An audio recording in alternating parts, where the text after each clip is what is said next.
اعوذ باللہ من الشیطان الرجیم بسم اللہ الرحمن الرحیم۔ وہ متقی بندے جو کہتے ہیں کہ رب ہمارے، بے شک ہم ایمان لائے، پھر ہمارے گناہ بخش دے اور ہمیں آگ کے عذاب سے بچا۔ اللہ ان کی تعریف فرماتا ہے کہ یہ متقی بندے صبر کرنے والے اور سچ بولنے والے اور فرما برداری کرنے والے ہیں، اور مال خرچ کرنے والے اور سحری کے وقت اٹھ کر گناہوں کی بخشش مانگنے والے ہیں۔ اللہ گواہی دیتے ہوئے فرماتا ہے کہ اس کی شان یہ ہے کہ اس کے سوائے کوئی معبود نہیں ہے، اور اللہ کی توحید کی گواہی نیز فرشتے اور علم والے بھی انصاف پر قائم رہتے ہوئے دیتے ہیں۔ سب گواہی دیتے ہیں کہ اللہ کے سوا کوئی معبود نہیں ہے، وہی غالب حکمت والا ہے۔ بے شک اسلام ہی اللہ کا پیارا دین ہے، اور جن کو کتاب دی گئی انہوں نے حضرت محمد صلی اللہ علیہ وآلہ وسلم کی نبوت میں اختلاف نہیں کیا، مگر اس کے بعد کہ ان کے پاس علم یعنی محمد صلی اللہ علیہ وآلہ وسلم آئے، ایک دوسرے کے ساتھ حسد کرتے ہوئے، اور جو اللہ کی آیات کا کافر ہوگا تو پھر بے شک اللہ جلد حساب لینے والا ہے۔ پھر اگر اے محمد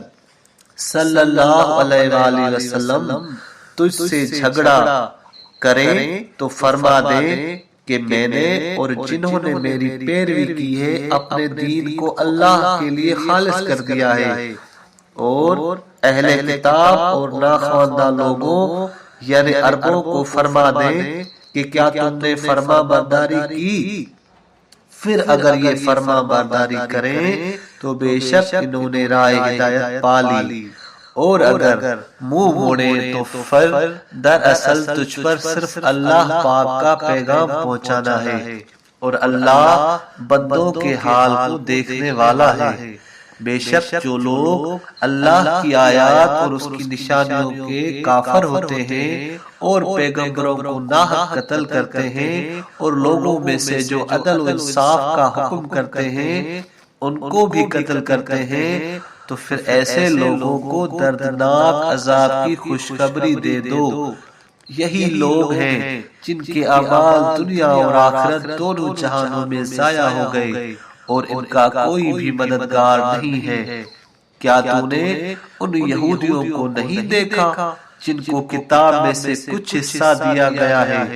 ان کو اللہ کی کتاب کی طرف بلایا جاتا ہے تاکہ ان کے درمیان فیصلہ کیا جائے، تو ان میں سے ایک جماعت پیٹھ پھیرنے لگتی ہے، اور وہ ہے ہی موڑنے والے۔ ان کا یہ منہ موڑنا اس لیے ہے کہ یہ کہتے ہیں کہ ہم پر آگ کا عذاب صرف چند گنے چنے دن ہوگا، اور ان کو دین میں ان کی بازی نے دھوکے میں ڈال دیا ہے۔ پھر اس دن ان کا کیا حال ہوگا جب ہم ان کو بدلہ دینے کے لیے جمع کریں گے،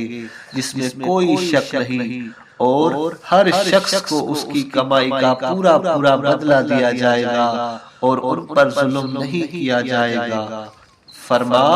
اے محمد صلی اللہ علیہ وآلہ وسلم کہ یا اللہ بادشاہوں کے بادشاہ، تو جسے چاہتا ہے بادشاہی دیتا ہے، اور جس سے چاہتا ہے اس سے بادشاہی چھینتا ہے، اور بے شک تو جسے چاہتا ہے عزت دیتا ہے اور جسے چاہتا ہے ذلت دیتا ہے، تیرے ہی ہاتھ میں بھلائی ہے۔ بے شک تو ہر ایک چیز پر قدرت رکھنے والا ہے۔ تو ہی رات کو دن میں داخل کرتا ہے اور دن کو رات میں داخل کرتا ہے، اور تو ہی باہر نکالتا ہے حیوان زندہ کو نطفہ بے جان سے، اور تو ہی باہر نکالتا ہے نطفہ بے جان کو حیوان سے، اور تو جسے چاہتا ہے اسے بے حساب روزی دیتا ہے۔ صدق اللہ العلی العظیم۔